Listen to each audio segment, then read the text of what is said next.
इंद्रद्युम्न विद्यापति अमृतमय कथोप कथन भितर आस पहुंची किए देवर्षि नारद आस किए पहुंचती ना देवर्षि नारद देवती नारद जब पहुंची जाती विनम्रता सहित राजा इंद्रद्युम्न देवर्षि नारद पाठ कर और देवर्षि नारद कौन कहते ना बद्रिका समे नारायण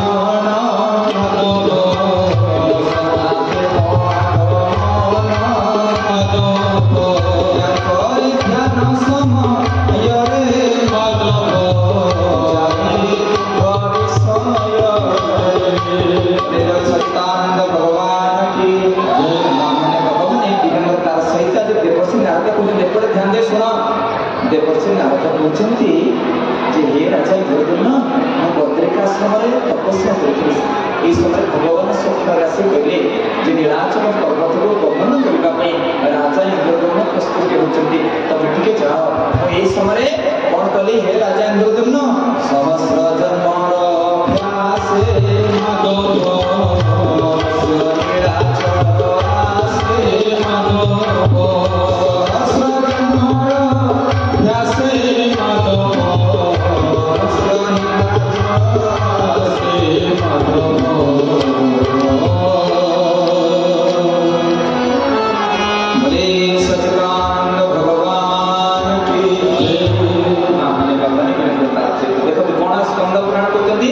सहस्र जन्मर अभ्यास मनुष्य नीलाचल सहस्र जन्म जैसे अनेक जन्म तप बड़े मनुष्य जन्म नहीं करे जैसे अनेक जन्म तप कला मनुष्य जन्म पाए से सहस्र जन्म जगन्नाथ को भगवान को प्रार्थना करी मनुष्य सब नीलाचल पर्वत जगन्नाथ को दर्शन देखते आपने कृपा आपण मैंने केते कृपा नहीं आपण पुरुषोत्तम महाराज जन्म भूषणपुर फेरा नहीं पुरी एक फेरा नहीं उद्धव दास मुंडिया सीधा कर पुरी ठीक ना नहीं हाँ आम केते बाट गोटे फेरा कहते आम जानी एपटे सब उद्धव दास भेटू मुंडिया सीधा कर पुरी पहुंच ठीक ना नहीं हाँ बोले जगन्नाथ भगवान की सहित आज अति अमृतमय भाव कहते देवर्षि नारद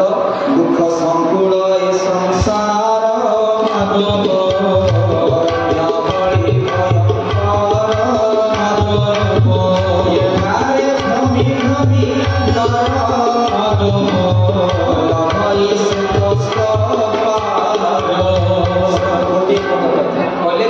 संसार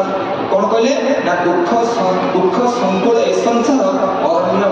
भय संसार हूँ गोटे अरण्य भाया भय मऊमाछी माँ मैंने मऊमाछी कौन करे ना मऊमाछी ये फूल से फूल बुली बुली बुली बुली बुली बुली महू संग्रह करे शेष में शिकारी से महू को नहीं चली जाए मनुष्य अवस्था ठीक मनुष्य जगन्नाथ नबजे टंका पछे पड़ेगा जीवन सारा मऊमाछी टंका रोजगार कर बैंक में रखिए 10 लाख टंका स्त्री की कैंसर को जमी 4 दिन बुझुच तो हाँ स्कंद पुराण कौन कहते ना दुख सकुल ए संसार अरण्य भली भयंकर एठारे भ्रमी भ्रमी नर लभई से कष्ट जमी भ्रमरटा भर मधु आस्वादन करने दुदुरा फूल भितर पशि भाईना शुण सियाड़े कौन अच्छे भर मधु पीवा दुदुरा फूल भितर पशि जाए मधु पीउथब सन्ध्या बेले दुदुरा फूल गोबरटा मरीज घर ता भर रही दुदुरा फूल बंद हो घर बाहरी पारे दुदुरा फूल मनुष्य अवस्था ठीक से मनुष्य अवस्था भागवत बस मोबाइल टीवी से कान धरी आंटी सीधा बस बोले सच्चिदानंद भगवान की हाँ सामाजिक पढ़ेगा मास्टर कान धरी आंटी किए ब्रह्मज्ञान हाँ शुणी ना चाषी हो बरसे भट भटर से उड़िले गोटे जन्म शुणुच ना शुण चाषी उड़िले बरस फोटो उड़िले भकत उड़िले गोटे जन्म बुझीपार नहीं हाँ बोले सच्चिदानंद भगवान की मां बाप विनम्रता अमृतमय भाव केवल ये मनुष्य जीवन मुक्ति